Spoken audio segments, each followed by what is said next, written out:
GAMATE, everyone, and welcome to another wacky episode of ARG Presents. I'm your special friend, Amigo Aaron, joined by a man many consider the cheap, cost-reduced, bootleg version of me. I give you the BRENT. I'm not smaller than you are. I said cost-reduced, not size-reduced, you dipstick. Oh, all right. Clearly the enough. processor's been reduced as well. So, if you joined us last week, we spun the wheel, Brent, and we made the exciting deal. And this week... Well, exciting. You might be overselling it. Oh, no, because it can't be oversold. This week, we present to you the long-awaited episode for the GAMATE. The GAMATE, Brent. A brilliant console. That's what we're going with, right? That's right. GAMATE? The GAMATE. The GAMATE. And, just for record, for those of you that are interested in who won the contest last week, we'll be talking about that at the conclusion of the GAMATE episode. So don't worry. So... That's right. You've got to suffer. Yeah, that's right. Suffer to know. Suffer. No, it's a privilege to learn about the GAMATE, Brent. So let's talk about this bad boy. Brent, before we put this on the wheel, had you ever heard of the GAMATE?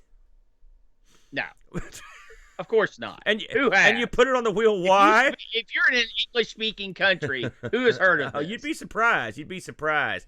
So, I did a little research, Brent, because much like yourself, I was ignorant of the full history of the GAMATE and what it brought to the video gaming world. So, I did a little look. This bad boy was brought to us by an outfit called the BIT Corporation. BIT Corporation had been in the game for a while. They were founded in 1982. Now, get this, Brent. These guys actually made games before they came out with the GAMATE. They made games for the Atari VCS. They made a Famicom games and NES games. I guess some got ported from the Famicom. I saw someone mention they'd made a game called Open Sesame, which I'd heard of this game. And I went back to review the footage. Have you ever heard of the Open Sesame game for the VCS? No, I've not. This is one of the few Atari VCS games, the Atari 2600 games, that has audible human speech in it. What do you think about that in a VCS game? And I went back, and sure enough, after you complete a level, it says Open Sesame, but you can hear it. So I'm going to give these guys get dabbed, these guys get jacked just for doing that, because that's no easy task. So they must have had some decent programmers with them. They also made... They should have kept them. Listen, don't tip your hand. They also made clone consoles, rip-off consoles. I should mention that these folks are out of Taiwan, all right? So, Hidden Pirate Ireland, as the Simpsons referred to it. And they also made these, those bootleg pirate multi-carts that you can get? Yeah. They made those, too. So, if you ever wonder who makes those, GAMATE made some of those. Well, not GAMATE, but the BIT Corp made it. The BIT Corporation. Yeah. Yes. So they decided, well, heck, we're going to get into the real game here. We're going to try to make our own console. And they saw an avenue that they could exploit to make some money. And that avenue was the Game Boy. I know. Well, the Game Boy was selling like hotcakes. They wanted to get a little taste. They wanted to dip their beak in the Game Boy. And so... they went out and put together the GAMATE, as you see before you. The GAMATE, this is at a time when handheld consoles were going down the road, like the Lynx, for example. They were getting larger. That stuff was starting to come on the scene. But the Game Boy was still king. And GAMATE, their reasoning was, hey, we can take and we can make a system that is just about like the Game Boy, but cheaper. That was their goal. They weren't gonna make it color, any of that crap. They were gonna use pretty generic parts to make a Game Boy like system, and that's what they did. And so it was the GAMATE. And you'll understand when you hear what's in the GAMATE, why how they approached it. So the GAMATE's a 160 by 144, 4 shades of black and green screen, no backlight. All right, because backlight equals battery sucking, and we don't want that. This thing took 4 AA batteries and could run for about 25 hours, give or take. That's what you heard, right? There were 2 which I believe it. Yeah. I mean, the power they're pushing is not much. Yeah, it's Game Boy. There were 2 versions of the screen. a crappy one, and a slightly less crappy one. And you can tell the difference in them by when you turn the thing on. The kind when there with no game in it, you get these. One will give you kind of vertical streaks, and the other will give you a different type of streaks. And so that's how you can tell which screen you've got. The main problem on this thing was ghosting, the old ghosting. Well, we've seen that a few times. And this one, when you see these things work in action, emulation, they look pretty good. But this is another system that emulators actually make it way better because it was actually not that good looking in real life. Right. Smearfest. The CPU, it's either slightly slower or slightly faster than the Game Boy. It's hard to say. I saw 2 or 3 people comment that a lot of it depends on how the crystal was clocked and stuff, so that no one's 100% sure. This particular system I found was shrouded in a lot of mystery because there were so few of these around. It's got 16K of RAM, which I believe is the same thing that the Game Boy had. It's got mono sound that comes out of a little speaker right above the D-pad, and it's got headphone stereo, and all the games were in stereo. So if you had headphones, yes, they were. You could have stereo sound, kind of neat. It's got a B and A button, a start and select button, a D-pad, a volume a wheel, a contrast wheel, and a power button. All right, you got those are your buttons. It's got like a link jack as well, and it's got your it's got the 2 areas to put your batteries in on 2 AA's on each side. So it's pretty much again, they didn't stray far from the path of what this thing would do. Now here was their angle. All right, you might be asking yourself, what's the angle here? Well, the angle is this thing came in at launch in the UK, and I'm going to go with the UK because that's the easiest one for me to follow the numbers on. This thing launched at 59 pounds in the UK, which is $10 or 10 pounds less than the Game Boy was selling for, and the games were 15 pounds each. Okay, now. Let's talk pretty much across the board. Right. Let's talk about the games for this thing. They didn't come with little cartridges like the Game Boy. This is one place where they took a left turn. They came on these Hue card looking things. They looked very similar to the Hue cards in like the TurboGrafx or sort of like the cards you would put in your Master System. They were long, thin cards that slid into the cartridge slot. This was cheaper, and they were durable, cool little cards, and these weren't the worst idea. So and also lighter. There was a lot of reasons why the cards are not a bad idea to use. So this thing got sold in different places, but they would find a local seller, someone to put them out. In the UK, they used an outfit called Cheetah, which apparently was fairly well known at the time. Now, again, this is the GAMATE, which they took game and made. Now, this is all speculative, but the speculation is that they took the name game and they took the name mate and put it together to make GAMATE or GameMate, however you want to pronounce it.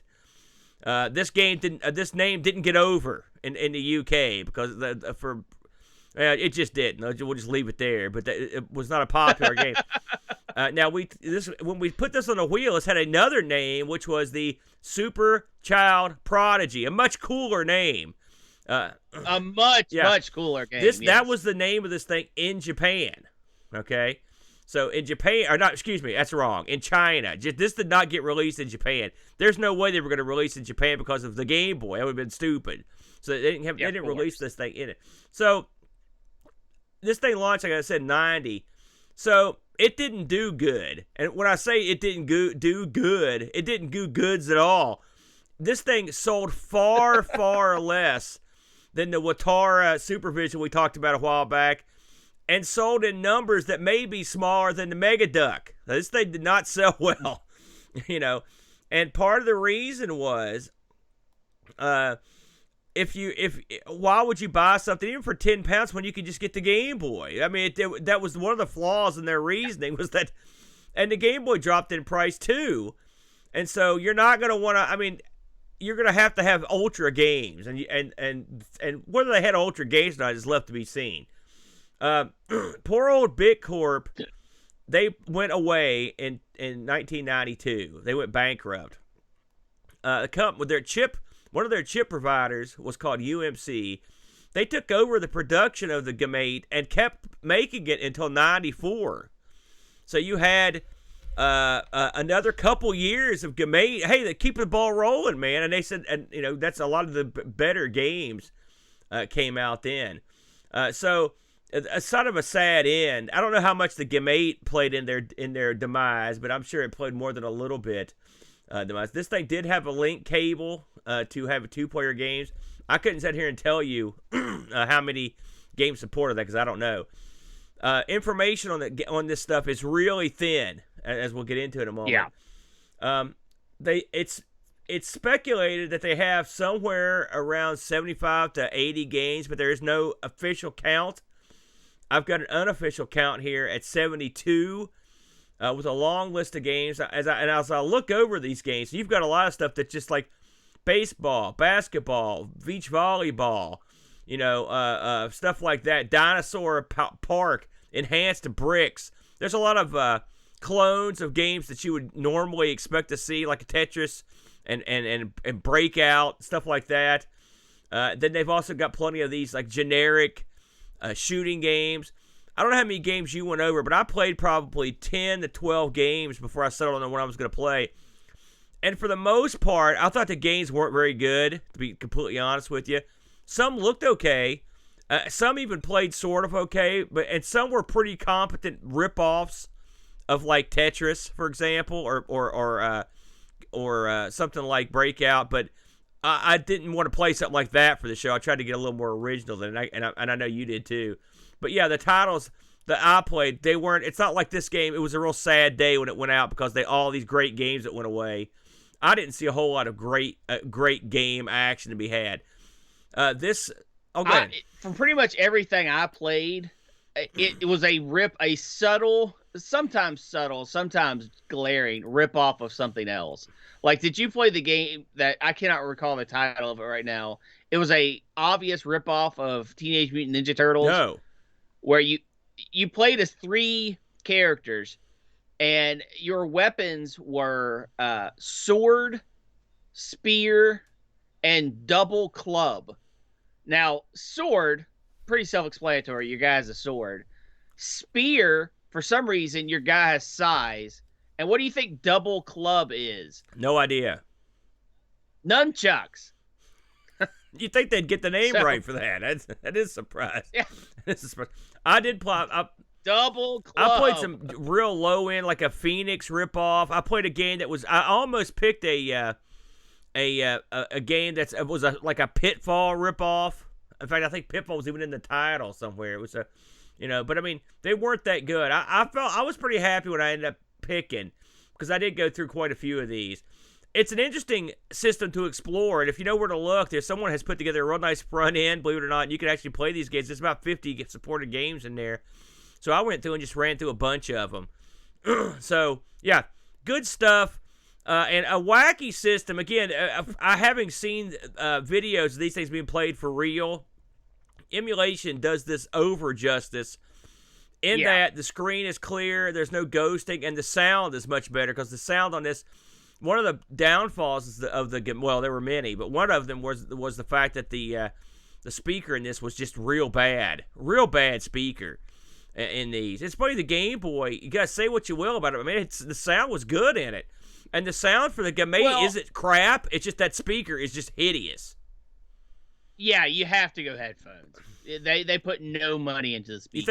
You think that's sort of by design? They're like, yeah, most people are going to use headphones. Well, not going to bother with them. Yeah, I really do. Yeah. Because they really lean heavy on that stereo sound aspect. Yeah. I mean, every game is left and right channels, even when it's stupid to do so. But it made for some interesting listening. I know that. Yes, it did. So, with all that in mind, it was an interesting look at this thing. And really, overall, before we get to the games, I think this was a halfway decent little unit. I mean, we've seen much, much worse. From everything I've heard, with the exception of the screen and the speaker. Well, come to think of it, now I'm sort of undermining my own argument here. But in terms of the way it felt and the durability of it, the battery life, they kind of nailed that. But I mean, well, no one's gonna run out and buy one of these. Clearly not, because the games on it were questionable. Yeah. And I should mention before we get into the games proper, these things go for a pretty penny right now. If you're gonna go out and buy one. I saw these things going on eBay, and now you're talking hundreds of dollars for these, and that's because they're very in demand. You don't see them, and so and the games aren't cheap either, I might add. So, with that in mind, it was our task to explore this library and pick out a couple winners. Maybe I will lead the dance. So Brent's pick is gold if I'm leading the dance. I went with a little game that I like to mispronounce, called Bao Qing Tian. There you go, Rushi. He called it. I couldn't pronounce it. Bao Qing Tian. From here on, I'll just call it Bao. So let's just call it Chinese Final Fight. So this game, released by Bit Corporation, which most of these games were, came out late in the system's late in the system's life in '94. So this would have been one of the last games released, Brent. Before we get into this, this is based on an actual guy, right? Who is also known as Bao Qing or Bao Gong. He had many names. He was a Chinese politician that lived according to the records here, he was born in March of 999 and died in July of 1062, right? And he's a very important figure, apparently, in China, because he was a judge who was known for his fairness, and a politician who was known for his fairness and upstanding, uprightness. He did stuff like, he's so honest, he sentenced his own uncle for doing a crime. He impeached an uncle. He also impeached, listen to this one. Bao consistently demonstrated extreme honesty and uprightness, with actions such as sentencing his own uncle, impeaching an uncle of Emperor Rezong's favorite concubine, and punishing powerful families. When you're screwing with a dude's concubine, that's honesty right there. You got it's the way they did it. He gained the honorific title Justice Bao due to his ability to help peasants overcome corruption. So this is a big deal. This fellow. It says here he's still honored in Chinese society, and so that's kind of cool. And so in this game you can actually play as this guy, by the way. So that's kind of neat. So I'm very confused at how his history translates into this game. It translates good proper. Just you wait. And so I will say, before we get too deep into either one of these games, this shows you how difficult it is to find information. I went to find box shots or logos for these games. I couldn't find them anywhere. You couldn't find anything, and the only way I was able to find any of the pictures you're going to see is because, luckily, right now someone is selling this stuff on eBay and took some real great shots. Otherwise, there is nothing. There's nothing. And I do this every week, so if I can't find it, it's not there. So let's get into Bao here. So Brent sort of nailed this early on. What you've got here is sort of the attempt of the GAMATE to emulate or to try their hand at a Final Fight style game, or maybe we could even say a Double Dragon sort of affair. You get to choose between one of three different characters at the start of the game. And then an overworld map is presented, and your job is to get through all the different stages in order to have the final battle, Brent. Of course, we mentioned that the GAMATE has the one gamepad and two buttons, and then you also got your start and select. This uses the two buttons to kick and punch and basically jump your way through. They didn't reinvent the wheel here. And if you push both buttons, you get your super move. That takes a little bit of your power. Does that sound familiar to you? It can't be any more familiar. So one of the things I liked about this game, it actually has depth of field. Instead of being a flat 2D game, you could actually go back and forth. the funny thing is I didn't really realize this until I'd played it for a good while because I never bothered to go back there. But you can. You can do that if you want to. And I guess there's some strategic value to it. It's about a third of the screen. You can go up and down. The backgrounds in this are actually varied. They're quite beautiful. This, I would say, without a doubt, this was graphically the best game I saw in the game by a far shot. I agree. The backgrounds, I actually have they have a hand-drawn element to them that look real nice. And as you move through turn of the century China, you see all the cool things you would expect to see. There are fields, there are bridges, there are cities, there are oceans, there are wagons and stuff, and encampments and all that kind of stuff that you would expect to see. It's pretty nice artwork. There's vegetation, forests. They did a good job on that. The characters look like characters. They look the three different characters look different. They have different moves. The bad guys are, if you've ever played Final Fight and you thought to yourself, man, they reuse these characters a lot. Wait till you play this. They reuse the hell out of these characters. You see the same guys about 1 million times in the game, and they all behave the same. For the most part, you could walk through this game and just punch and kick people in the face until they fall over. Okay, now, there are some exceptions. As you move through the game, you're going to encounter a little bit tougher enemies. The two toughest enemies in the game are a guy that there's a chick that throws shurikens, throwing stars, and there's a guy that throws fire. These are far and away the two most irritating. And I'm including the bosses, who aren't that tough. You just walk up to them, beat the crap out of them. They look cool though.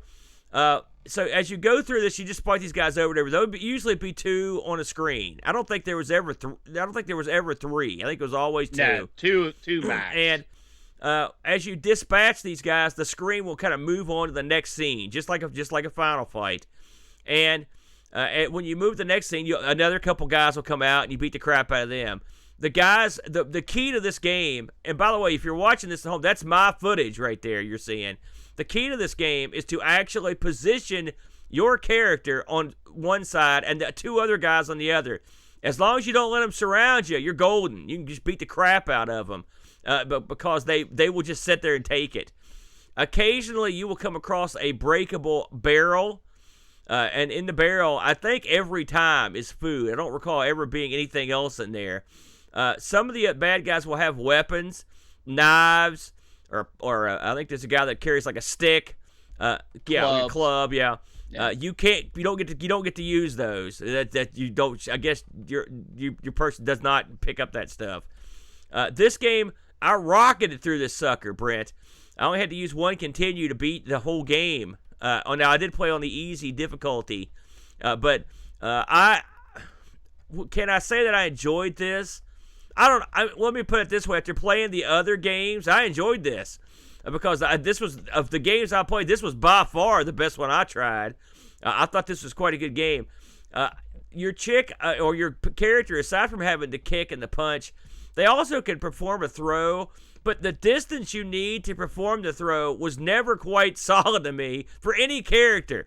I mean, occasionally you would see your character reach out to throw reach out and throw someone, but I never could do it consistently. Did you ever get your throws to work? Did you try throwing people? The throw is just at the end of you have a combo. You button, and then it's a throw. So, but it didn't consistently. You very seldom did you actually throw them. Is my point. Well, no, I actually got quite a few throws. But the problem is you do the throw animation, even if there's no one there. If you're just punching the air, you punch, and then your guy just tries to throw. It reminded me in wrestling, so, if a guy goes for a hip toss or something, and the other guy holds the rope, and so they just look like idiots with their arm out. That's what your idiot looks like. Just kind of staying there with their arm out. So, at the end of each of the levels, you will come across the boss. And you know it's the boss because they will get their own life bar at the top of the screen and their own little picture. They usually also have one goof that comes out to help, one of the geeks. The geeks aren't worth a crap. The bosses, Some bosses have like have weapons. Some bosses are big. Some bosses look cool. But at the end of the day, you just reach out and beat the crap out of them, just like all the other geeks.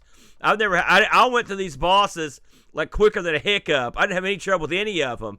The end boss you get to, King Dong, you roll through, just beat the tar out of him like a geek. You know, I mean, those bosses were a joke. Did you have any boss that gave you any trouble, Brent?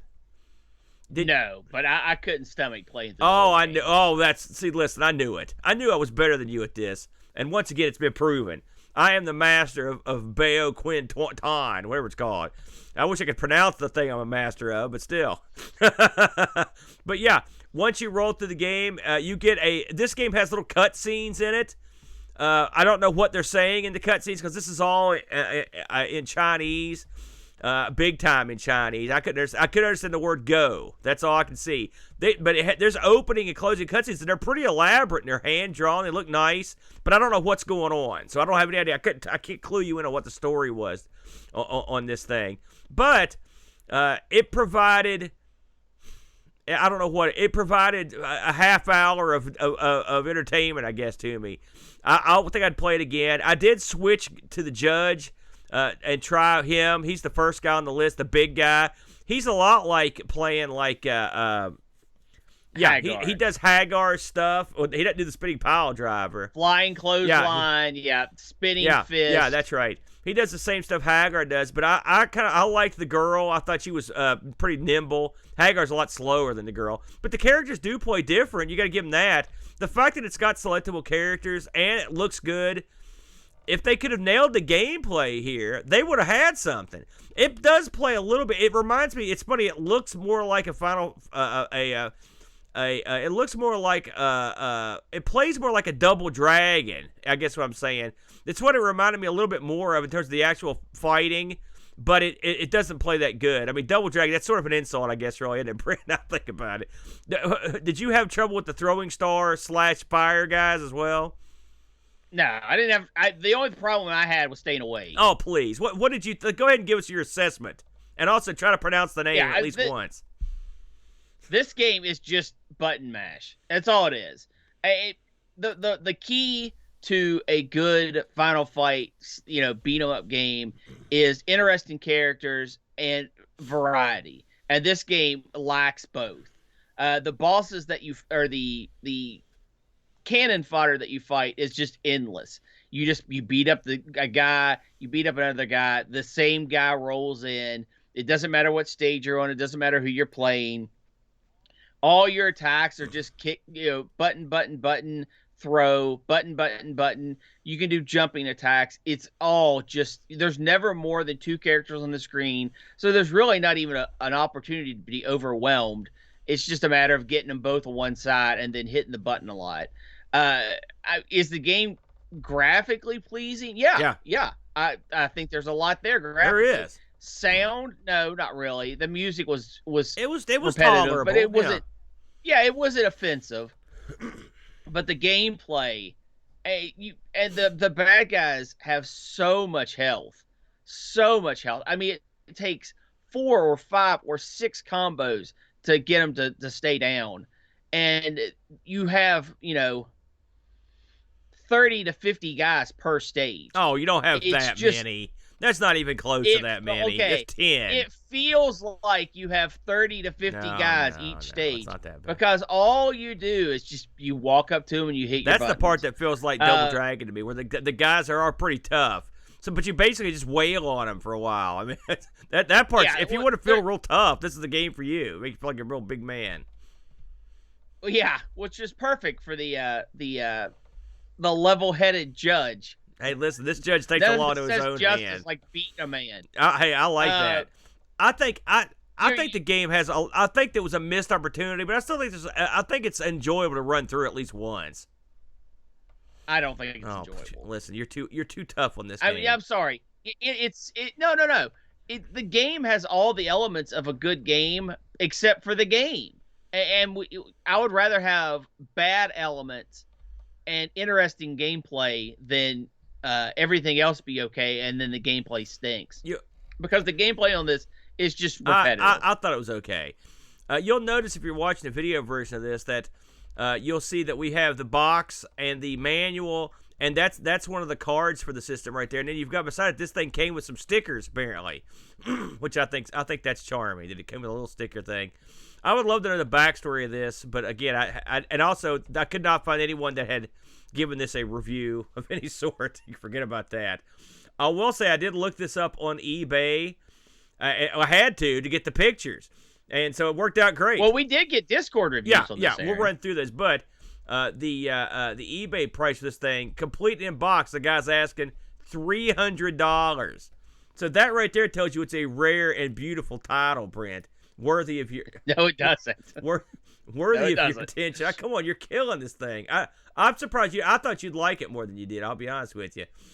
Let's head over to the. It's a really crappy Final We got Fight. a Discord review. We got to see if we get more than one. We got one Discord review on this one. It looks like a lot of people were willing to try this one, but Mitsuyama went out and gave it a whirl. He says the game was well presented with good sound and graphics. However, the gameplay is too repetitive. It's just walk right, beat one enemy, walk right, beat two enemies, repeat until you reach the end level boss. I just ended up lining up the enemies and mashing the attack button. There's not much variety in the types of enemies either. It's a bargain basement double dragon. I got to stage 3 and turned it off as it just seemed to be more of the same. See, that's where you guys hosed yourselves because you missed out on another tougher enemy comes out. No, I'm serious. Like I said, there's a guy that throws fire, and the chick that throws the shurikens. They're tough. There's the fire guy right now. You can see if you're watching at home. Those guys make it a much more difficult game. They would kill me quick because that fire, it hurt real bad. So that did break the game up quite a bit. I'm glad that came up before we left this game. So you can see there, if you go if you go a fur piece into the game, my West Virginia's sticking out. Down by the holler. There is a little variance here. Look at the beautiful backgrounds there. Just like I said, it's got a very nice hand-drawn look to it. I think the backgrounds alone merit you to go through and give this thing a whirl.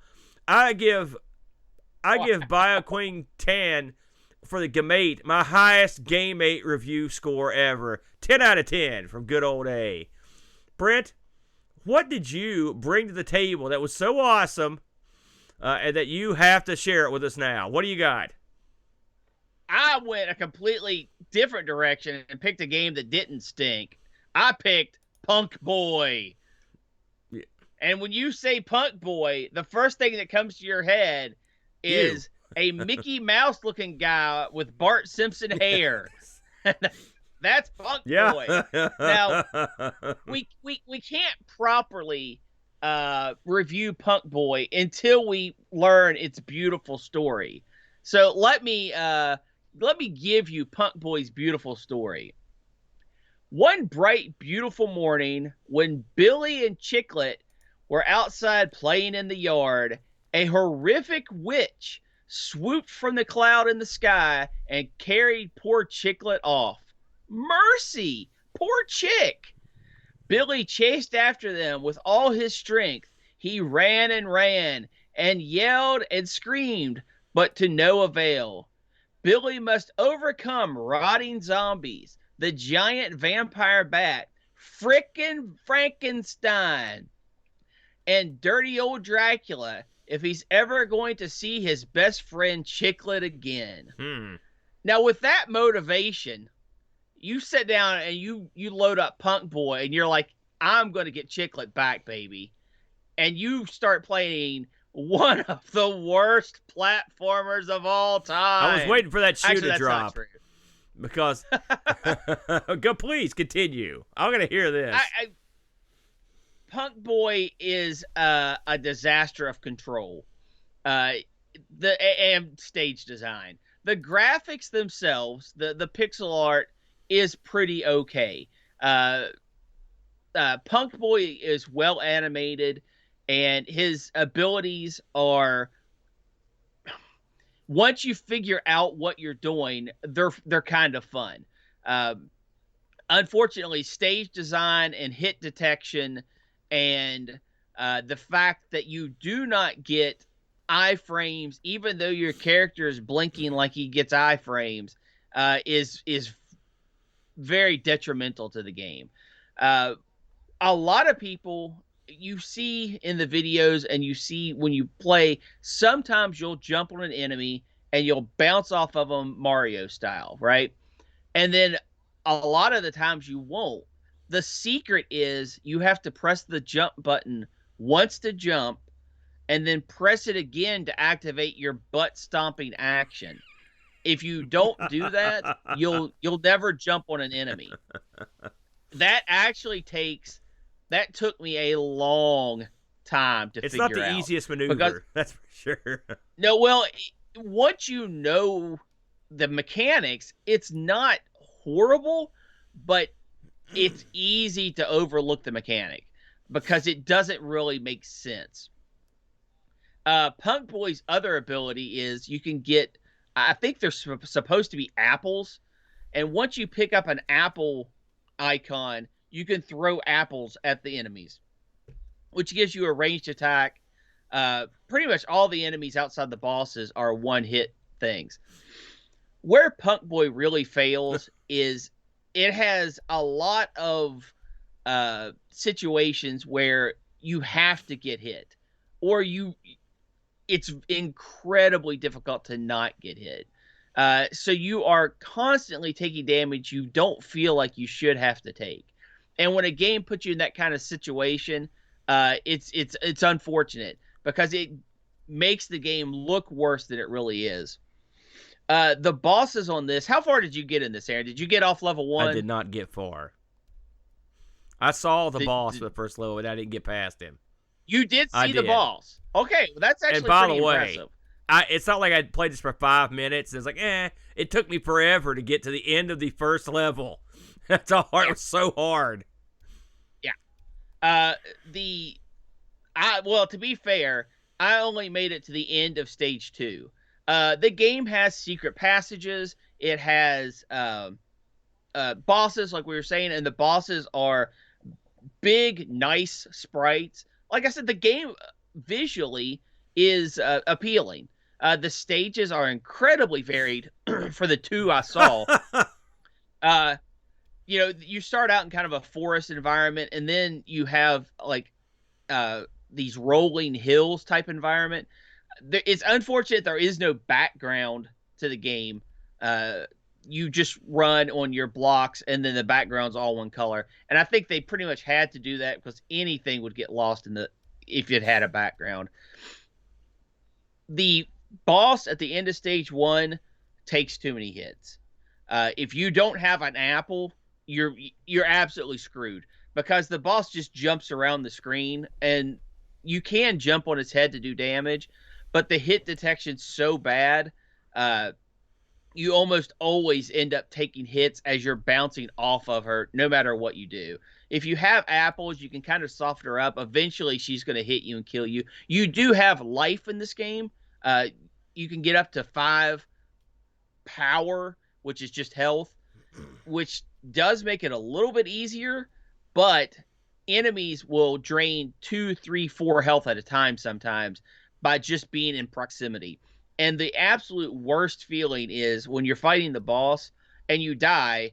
So you go to your next life. You start with 3 lives. And you reappear right where the boss is. And she instantly kills you again. Just drains all your health. That sucks.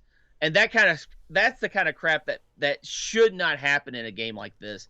The iframes, I mean, your guy blinks like he's getting iframes, but he's not getting iframes. Stage design,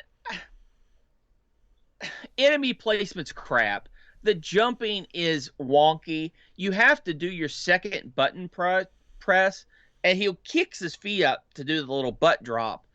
And that actually allows you to get on platforms a little higher than your normal jump allows you to do. It's kind of like he's kicking out like a long jumper would, and he can get to a higher place if you do that. That also took me forever to understand. That was something I was bouncing off enemies to get to higher places because it was so hard to get up to some of them. Yeah, you can do that too. It's if the game had better hit detection and better level design, better control mechanism, Well, the No, controls are just but about they made it too knowing the hard. They mechanics made are that, there. and they're also imprecise. Well, that's part of the hit detection. The game's not good. I'm not going to say the game's good. That said, I enjoyed this a million times more than I enjoyed your game, because at least with this game, I felt like I was getting better. I felt like I was progressing. Your game, I felt like I had mastered it in the first minute because it's just button, button, button. This, at least you can get better at, learn the mechanics. The mechanics are crap. The platforming's crap. You know, there's a lot of crap here, but there's at least stuff to do and stuff to discover. Hidden passages, how to get to different items, how different mobs work. There are multiple enemies in the game. You don't feel like you're just fighting the same thing over and over. And all the enemies have their own varied attack. For the 2 stages I saw, I think there were probably like 8 or 9 different enemy types, which is pretty good. I'm okay with that. Am I going to say run out and buy this game, considering it's on eBay right now, boxed for $300? No, I'm not. Am I going to say go and emulate this game? No, not unless you are looking for a platformer that is different, not in a good way, but in a bad design way. Then you might want to check this out. The graphics are fine. The sound is this weird stereo mix that you actually feel it coming to both sides of your head, and it's actually I don't know, not good. Did you have a problem with the music, Aaron? Did it hurt Everything your head? about this game was no good. You know, you look at. Oh, listen, that's the mascot looks like Mickey Mouse went on like a 2-day bender. He hadn't combed his hair. It's Mickey Mouse and Bart Simpson joined together finally at last. Not good. This predicted the Disney Fox merger. You know, visually this came out in 92, predicted it. So decades in advance. Listen, Mickey looks unkept and beat down, and he should feel that way in this game. He's a punk Getting boy. around in this game's tough. Using your attacks is tough. The hit detection's sloppy. The jump things are goofy.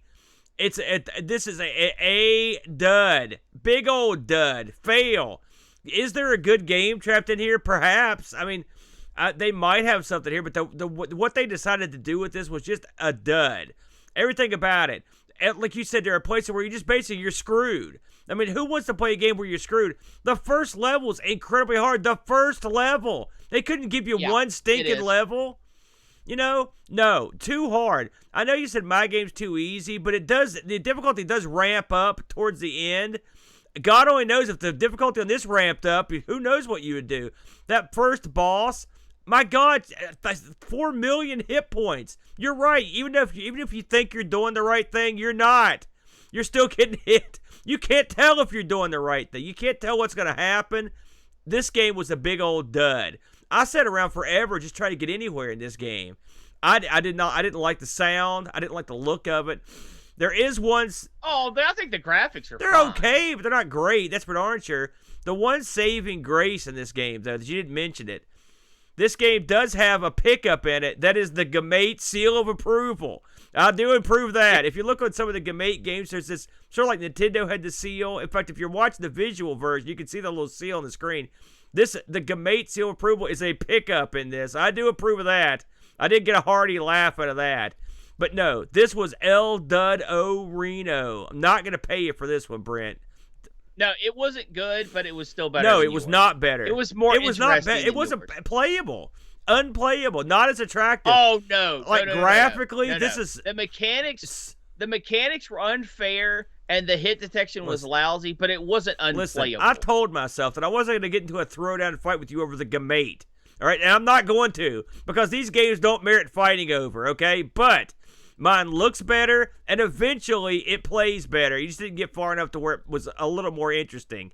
This is I fell asleep this is unplayable. Yeah, this is more exciting because there's so much death. You've been brought up on death. That's what you crave. You're gonna get it in this game of El Duddo Grande. No, I for all the flaws of this game, and there are plenty, I still think that a broken mechanic is better than no mechanic, and that's what we have with your game. The mechanic in this is the devil. It's horrible. This is no good. It's no good. A big fail. Let's see what the people thought, Brent. Don't take it from me. Let's look here. We got a couple reviews on this one. Let me just scroll down here. We've got first Bark Bet chimed in. Punk Boy review. I can forgive the slow action, the poor scrolling, and the irritating music, but not the poor game design. Even BarkBit has a limit, Brent. It's almost impossible not to take damage before you find your projectile weapon. Then it's almost impossible to get up the first ledge because of the bounce of the off-enemy mechanic. The next obstacle is a boulder on a string, which I couldn't pass anyway. Game over, man. Game over. 1 out of 10.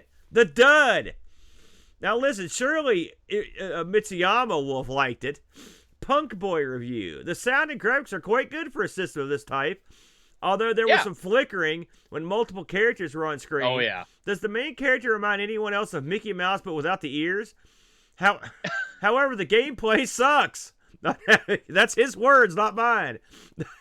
Not having the iframes when you take a hit means you can lose 2 to 3 hit points at once. The jumping is not tight enough for a platform game. I didn't like that some platforms were too high to jump on directly, and you had to respawn the enemies to jump off them. I got to stage 2 before giving up on this game. 4 out of 10. A big old dud. No, I think that is an absolutely fair review. And I would go as far as to say 4 out of 10, if you're giving number reviews, is probably a little high. I think a 3 is probably more appropriate, but that's really just nitpicking. Still, I would give your game a big old 1. And by the way, that's how uninteresting I thought your game was. And I will say, Mitsuyama, who's in the chat, simply says, El Dudderino. I agree. So there you go. Now, all that said, I did enjoy looking at the GAMATE. I don't know why. There's something about the system that tickled me. And I told Brett I thought maybe we'd do multiple games in this, but the GAMATE will return, much like Bond, Brett. We'll be back to put the GAMATE to the test somewhere down the line. But until then, it's wheel time. Let's do it. Oh. Hey, I'll be debuting a new wheel theme next week. That'll be cool. All right, here we go. Brent, this week we had a couple different things here. We've got animal protagonists. We've also got, let me see the other one here we added here. They're Guilty Pleasures. Guilty Pleasures. And our Retro Rewind, the CD32, Brent. CD32. All right, Are you ready? Here we go.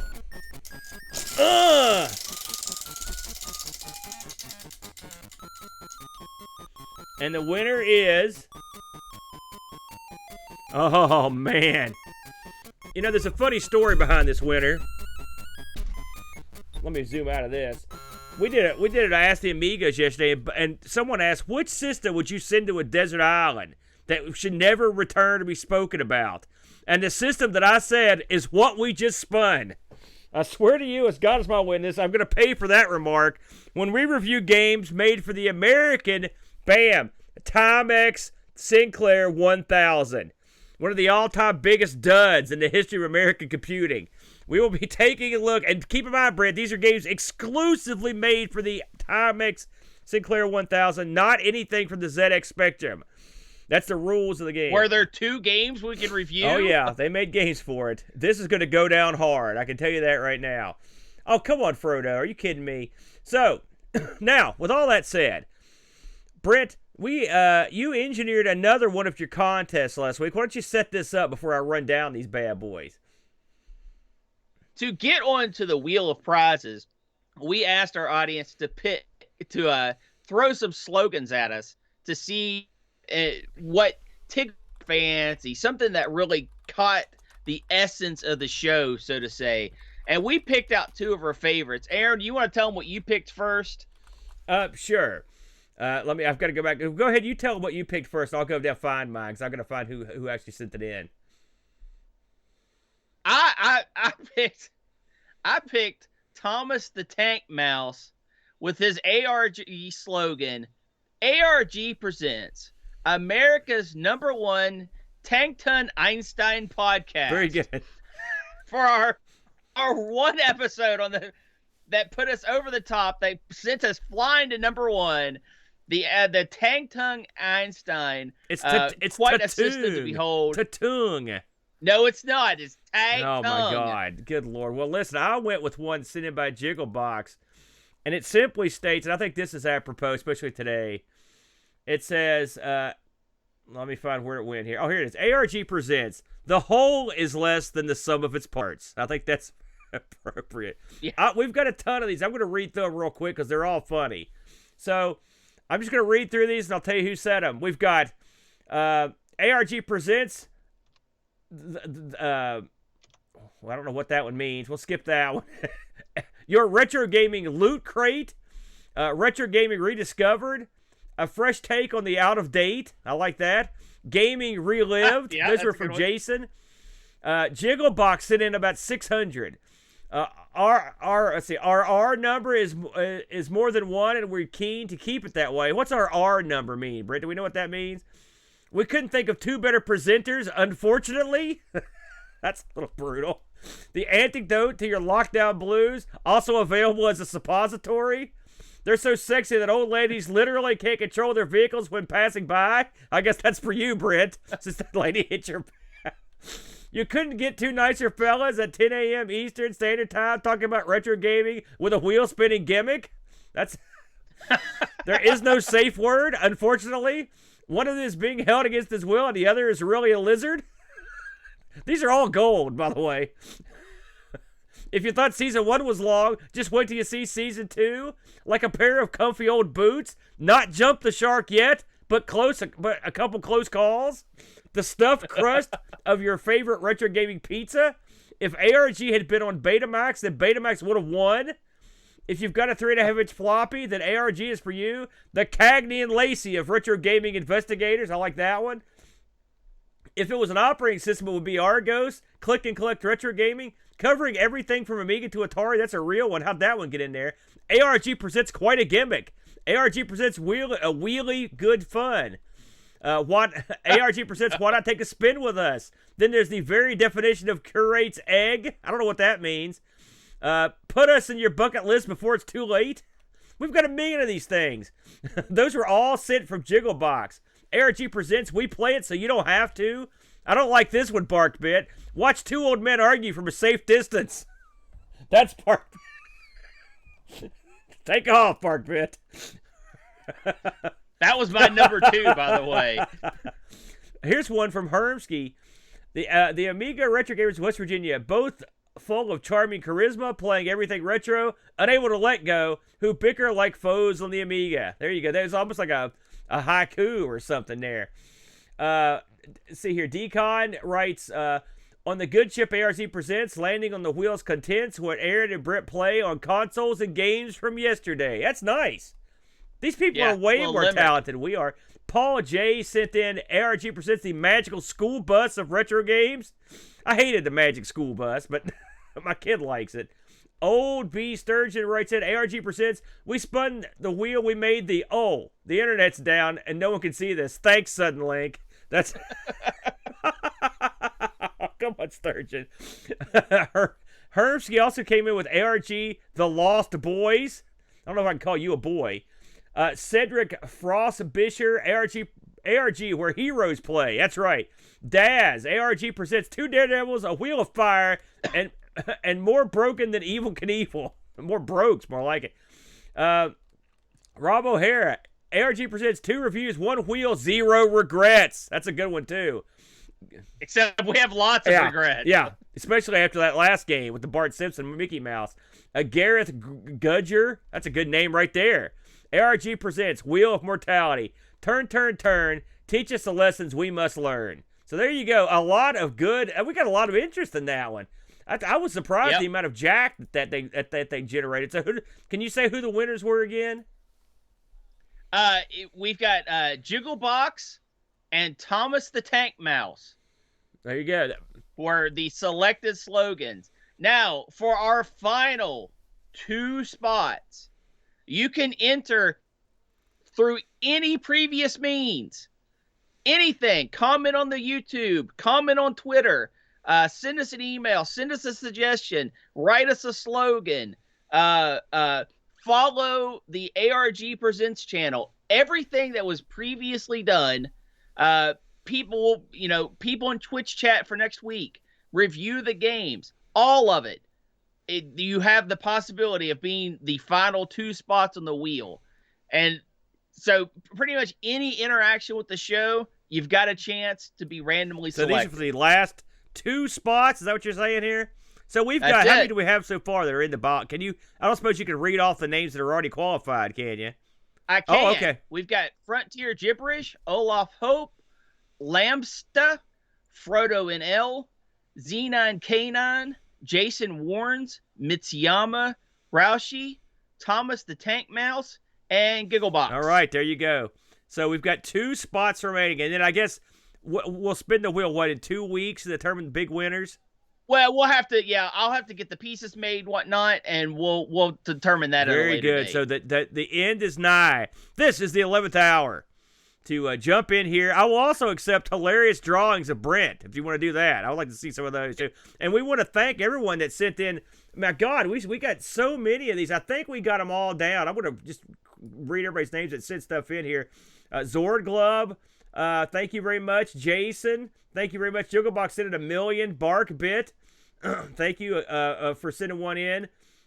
We've got Decon, thank you for sending one in. Hermsky, Paul J. O.B. Sturgeon, thank you very much. Cedric Frobisher, thank you. Daz, Thomas the Tank Mouse, Rob O'Hara, and Gareth Gudger. Thank you very much, everybody, for participating in our fun little contest. That we got some good stuff there, Britt. That stuff may appear somewhere in the future of this show. So, Britt, any parting thoughts or final thoughts before we call this one a day? Go out there and play some Punk Boy. No. What? That's your final thought? You're an idiot. Never do that. We'll be back next week with some Timex Sinclair 1000. This is going to go down hard.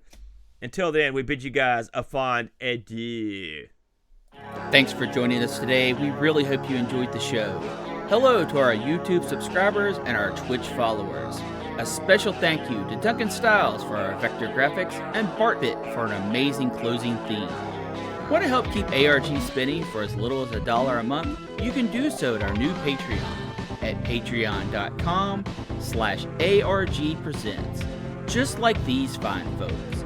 Graham W. Vetke, Rollo, Olaf Hope, Anthony Jarvis, Terry Howard, Gary Heather, John Schaller, The Slow Norris, Frodo NL, Steve Rasmussen, Bernhard Lucas, Chris Folds, Mitsuyama, Jason Warrens, Rob Black O'Hara, Andy Craig, Dave Velociraptor, Retroalgy, Hermsky, Roushi, John Dykeman, Jerry Dennington, Z9K9, and Mr. B. Don't want to explain another credit card bill? That's okay too. You can help us out by leaving us a positive review on Spotify or Apple iTunes. Have an idea for a wheel piece? Email it to us at argpresents@mail.com. We film live every Sunday, 10 a.m. EDT on Twitch. Hope to see you there.